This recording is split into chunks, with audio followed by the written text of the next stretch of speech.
Hello guys, అందరికీ నాగల చవితి శుభాకాంక్షలు. ఇవాళ అయితే అట్ మార్నింగ్ 3 o'clock అనమాట. ఎవరు ఉండరులే టెంపుల్లో, ఎందుకు ఇప్పుడే వెళ్ళిపోతే ఈజీగా దర్శనం అవుతుంది అనుకుంటే 3 o'clockకి చాలామంది జనాలు వచ్చారండి. అసలు చాలా ఎంత హడావిడిగా ఉంది టెంపుల్ అంతా. మనం మామూలుగా వెళ్తూ ఉంటాం కదా రెగ్యులర్గా, అప్పుడప్పుడు అకేషనల్లీ మనం టెంపుల్స్కి వెళ్తూ ఉంటాం. కానీ ఫెస్టివల్ టైంలో టెంపుల్కి వస్తే అది చాలా బాగుంటుంది. ఎందుకంటే కలర్ఫుల్గా జనాలు ఉంటారు, చాలా పీస్ఫుల్గా అనిపిస్తుంది. బాగా టెంపుల్కి వచ్చాం కాబట్టి. అండ్ ఇంకా దేవుడికి మంచిగా బ్లెస్సింగ్స్ తీసుకున్నాను టెంపుల్కి వచ్చి. కార్తీక మాసం కాబట్టి అందరూ దీపాలు వెలిగించారు అండ్ అందరూ మంచిగా బ్లెస్సింగ్స్ తీసుకున్నారు. పుట్టకి పాలు పోసి అండ్ బాగా మంచిగా అనిపించింది, చాలా పీస్ఫుల్గా అనిపించింది.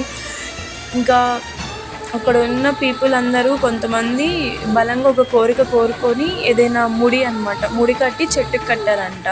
అది కట్టిన మనకి మంచి జరుగుతుంది అంట. మనం ఏదైతే కోరిక కోరుకొని అక్కడ కడతామో ఆ కోరిక ఖచ్చితంగా నెరవేరుతుందంట.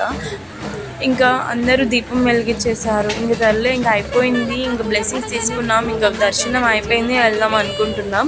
ఇంకా అందరూ పొంగల్ పెట్టుకుంటున్నారు. మేము వచ్చినప్పుడు చాలా తక్కువ ఉంది, ఇప్పుడు ఎక్కువైపోయింది క్యూ కూడా.